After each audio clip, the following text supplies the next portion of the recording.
Senior Adam est une société que j'ai cofondée il y a 6 ans maintenant. Et notre objectif, c'est de permettre aux personnes âgées de vieillir le mieux possible et le plus longtemps possible chez elles, en apportant aussi du répit à leurs aidants, de façon à ce que la vie entre l'aidant et la personne âgée se passe le mieux possible et avec le plus de fluidité possible, éviter le stress, et puis permettre globalement aux personnes âgées de vivre heureuses chez elles, parce que c'est globalement le souhait des personnes âgées, c'est de vivre le plus longtemps possible chez elles, en bonne santé, et d'éviter que des petites situations anodines ne dégénèrent. Alors, globalement, c'est la chute. En fait, on sait que la chute, c'est le début des ennuis pour toute la famille. Une personne qui va rester au sol entre 3 et 12 heures va perdre entre 30 et 60% de ses capacités physiques et mentales jusqu'à sa fin de vie.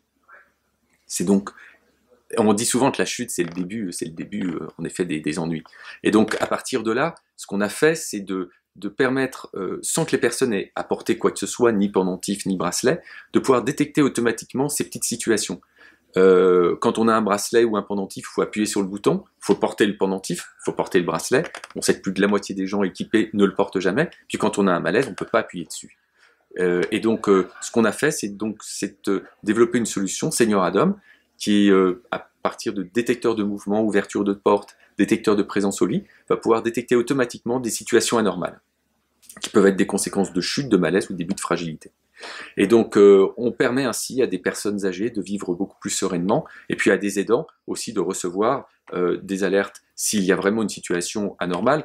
Par exemple, si la personne a l'habitude de passer 10 minutes dans sa salle de bain, dont 30 secondes sans mouvement, si un jour elle reste 20 minutes dans sa salle de bain, dont 2-3 minutes sans mouvement, on va la contacter. Et puis si elle n'est pas capable de répondre, ben on va contacter ses proches, globalement un comité de voisinage, ça peut être ses enfants, ça peut être un voisin, pour aller faire une levée de doute et voir si tout se passe bien. Et généralement, quand c'est comme ça, ben on va retrouver la personne par terre. Alors parfois elle a eu un malaise, elle peut avoir un AVC, mais parfois elle a juste chuté, puis elle ne peut pas se relever. Et là, c'est des situations qui peuvent dégénérer de façon dramatique. Donc on est vraiment dans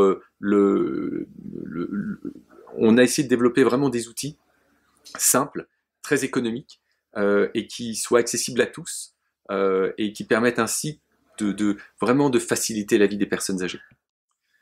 Alors aujourd'hui, le nombre de personnes qui vivent seules et qui sont en situation de fragilité est estimé à peu près 2 millions de personnes. C'est des personnes qui ont généralement plus de 80 ans. Et pourquoi je parle de personnes qui vivent seules? Parce que quand on vit en couple, on s'autoprotège. La vraie difficulté, c'est la personne qui vit seule.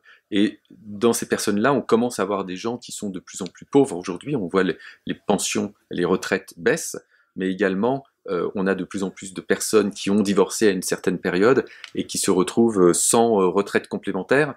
Et donc, quand on n'a pas de retraite complémentaire d'un conjoint décédé, eh bien, on se retrouve avec des retraites qui sont plutôt de 900 ou 1000 euros par mois.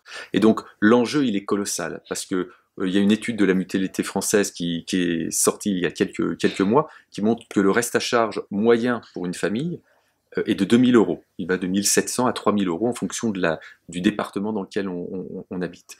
Et donc, qui peut aujourd'hui payer 2 000 euros pour aller en établissement? Certaines personnes le peuvent, quand elles ont des aidants qui ont suffisamment de moyens pour le permettre, mais beaucoup ne peuvent pas. Donc, l'anticipation, retarder le départ en institution ou l'éviter, ça devient un enjeu de société extrêmement important.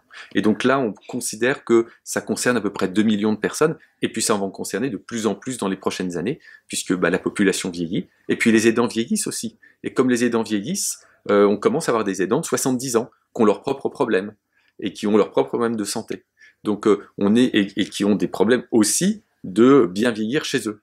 Donc quand ils ont des parents de 90 ou 95 ans, comment on fait pour gérer ces situations? C'est les petits-enfants qui vont s'en occuper. Mais les petits-enfants, ils habitent pas forcément à côté de leurs grands-parents, et donc ils deviennent aidants de leurs parents et de leurs grands-parents. Donc éviter justement et permettre aux personnes de vivre plus sereinement et d'éviter que des situations bénignes ne dégénèrent, c'est un enjeu majeur. Et donc il faut aller vers la prévention. Et aujourd'hui, les objets connectés, comme ceux que nous avons développés chez Senior Adam, permettent d'éviter que ces situations ne dégénèrent, et c'est indispensable aujourd'hui d'aller vers la prévention, et la prévention, ça passe, et les outils connectés permettent de faire une prévention extrêmement efficace aujourd'hui.